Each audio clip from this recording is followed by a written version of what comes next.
Hey, welcome back, chemistry students. I'm Mr. Silverstein. Today we're moving into our last unit we're going to be working on this semester, and this is the unit on bonding.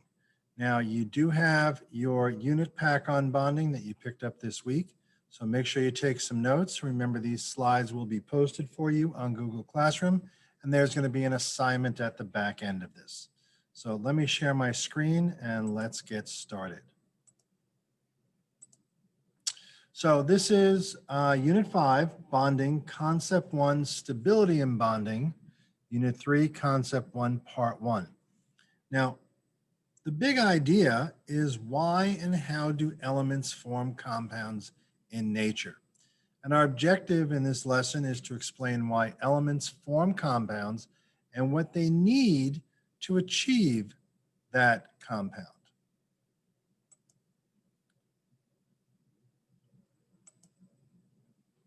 Let's talk about combining elements. Most elements are not found by themselves in nature. We've looked at the periodic table of elements, we've identified the individual elements, but those elements are very rarely found by themselves in nature. They're usually found combined with other elements, and we then separate them to become individual elements. A compound, and this is another key vocabulary word for you, a compound is two or more elements chemically combined. And the properties of a compound are very different from the properties of the elements that make up that compound. Meaning you can take one element that has certain properties that say might be soft at room temperature and another element that may be a liquid at room temperature, but once they're combined, they're both hard at room temperature and would take thousands of degrees of heat to have them melt back into a liquid. So a compound is two or more elements that are chemically combined. And so, for example, we use salt as a discussion point, but sodium and chlorine are very different from sodium chloride or NaCl. They're individual elements, but when they combine, they become different compounds. Now, another term we need to be familiar with is chemical formulas. A chemical formula is used to tell what elements and how many of each element are in a unit of a compound. Now, one of the most common chemical formulas that you're familiar with is H2O, or hydrogen and oxygen, which makes for you water. So let's look at an example. We just talked about H2O, but H2O, or water, contains 2 atoms of hydrogen and 1 atom of oxygen. Ammonia is 1 atom of nitrogen and 3 atoms of hydrogen.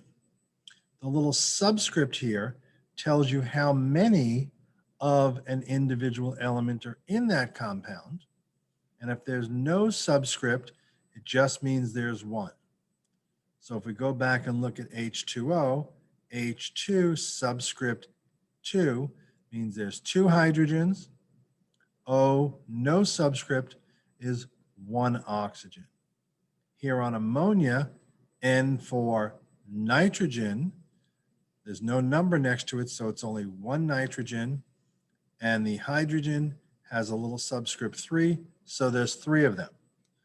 When we get into bonding, you'll see how these numbers make a big difference.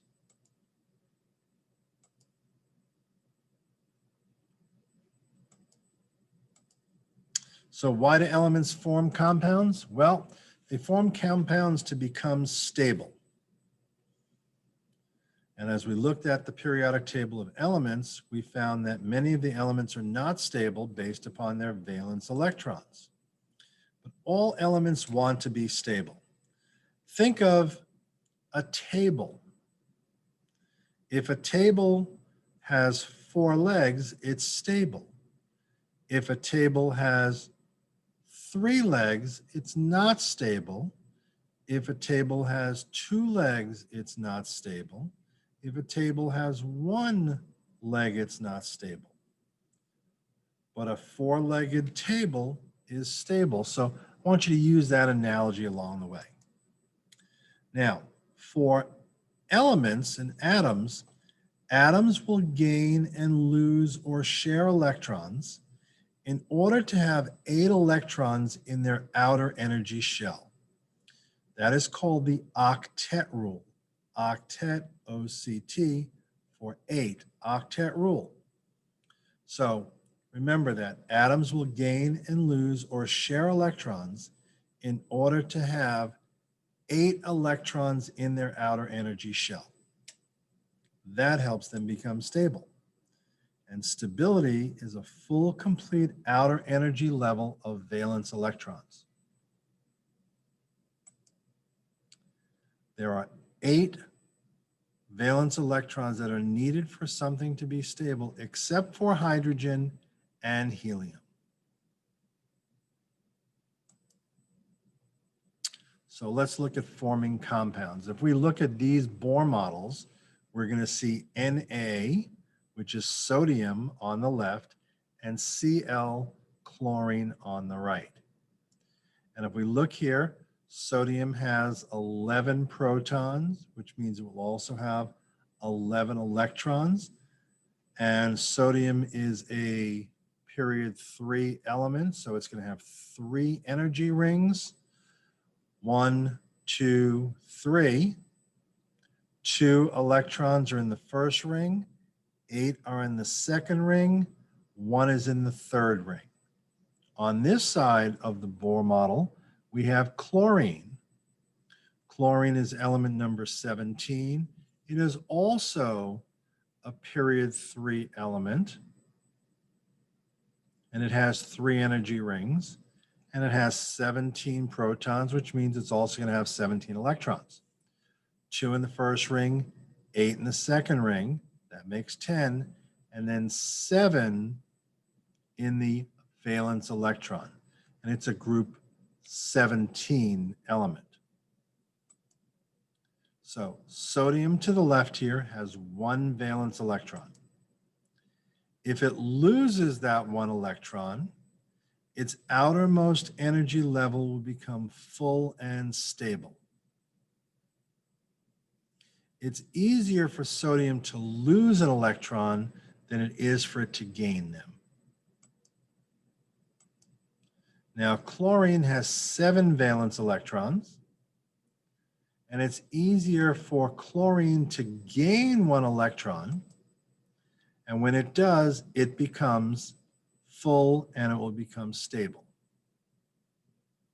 So here we have sodium and chlorine, and when these make a compound, this gives it up. Sodium loses it, chlorine gains it, but they form as a compound, and together they have 8 valence electrons around the compound.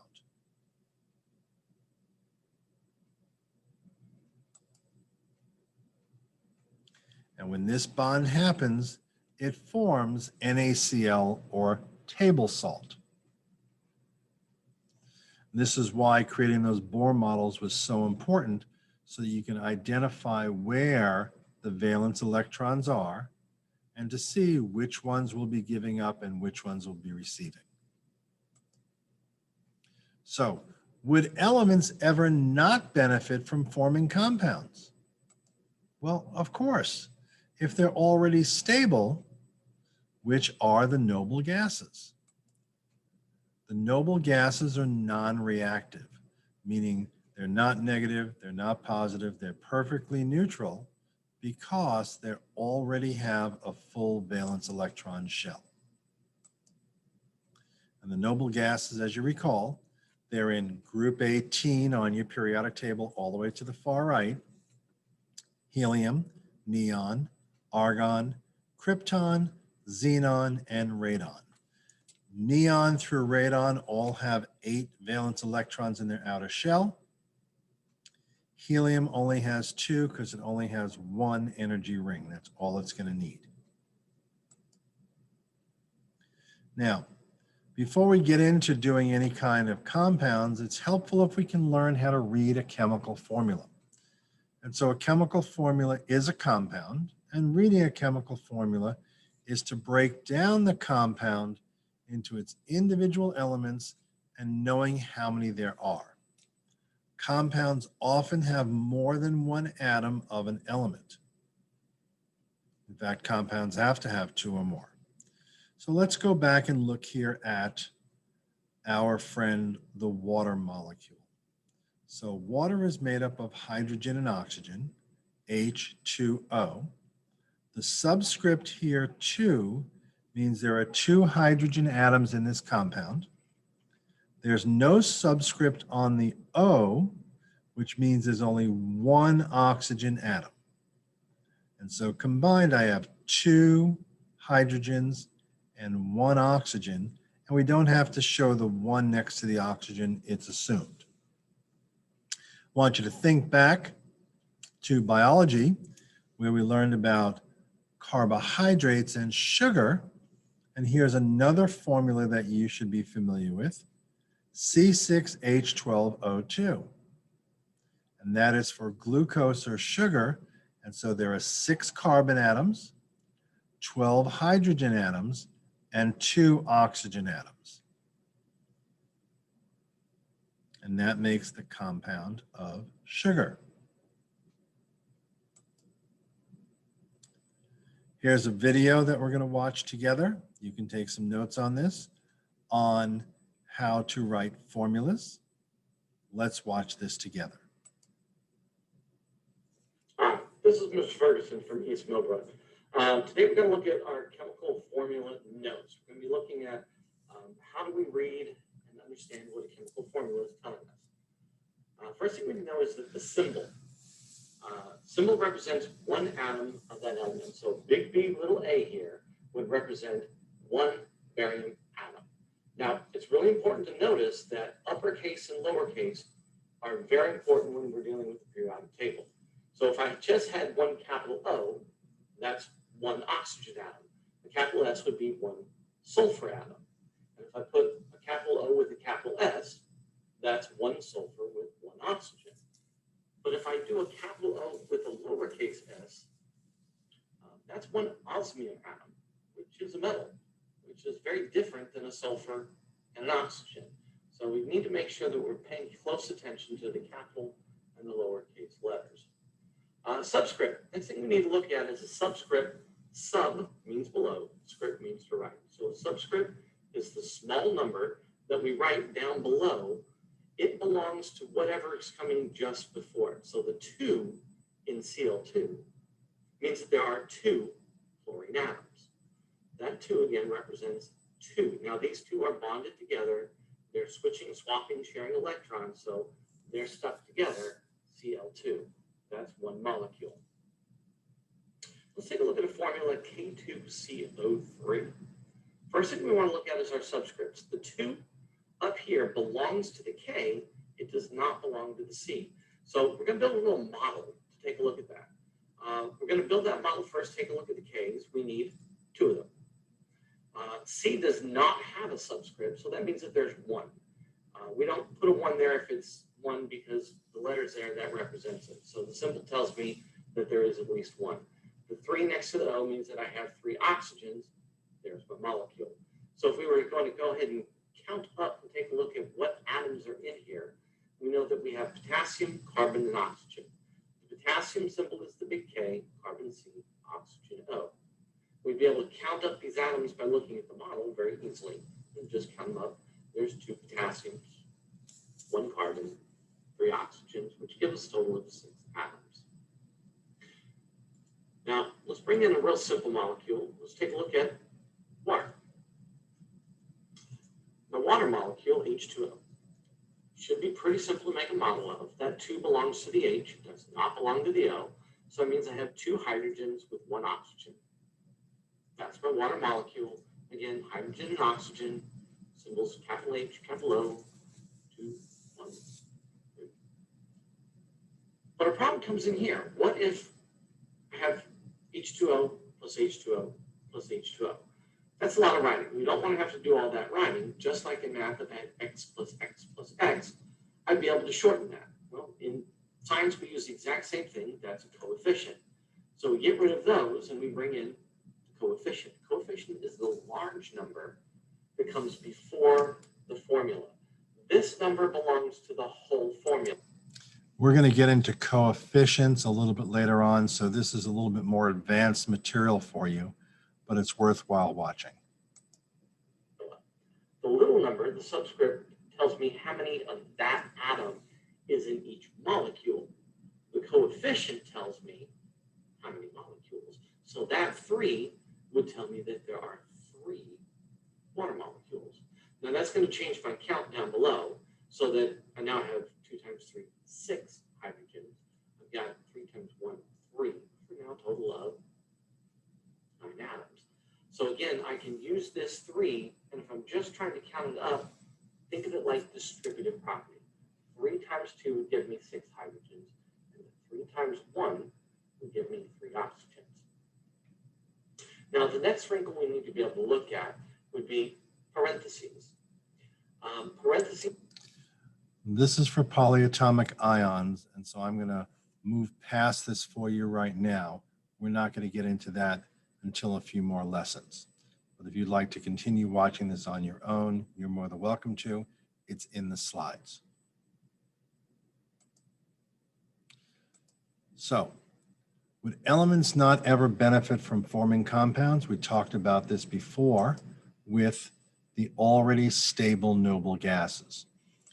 And so this is the main reason why the noble gases are not reactive. Helium has 2 protons, which means it only has 2 electrons. It's in period 1, which means it only has 1 electron energy ring. And so it's already full and stable. Neon, with its 8 valence electrons in period 2, it's 2 energy rings, it's full. Argon has 18 electrons, 2 in the first energy shell, 8 in the second, and 8 in the third, or the valence electron shell. It is already full. So remember, the noble gases will not form compounds. They will form mixtures. We'll talk about that when we get into our unit on gases. So let's review. Most elements are not found by themselves in nature. Usually they are found combined with other elements as a compound. A chemical formula is used to tell what elements and how many of each element are in a unit of a compound. Elements form compounds to become stable. Stability requires the application of the octet rule, where atoms will gain, lose, or share electrons in order to have 8 electrons in their outermost energy shell.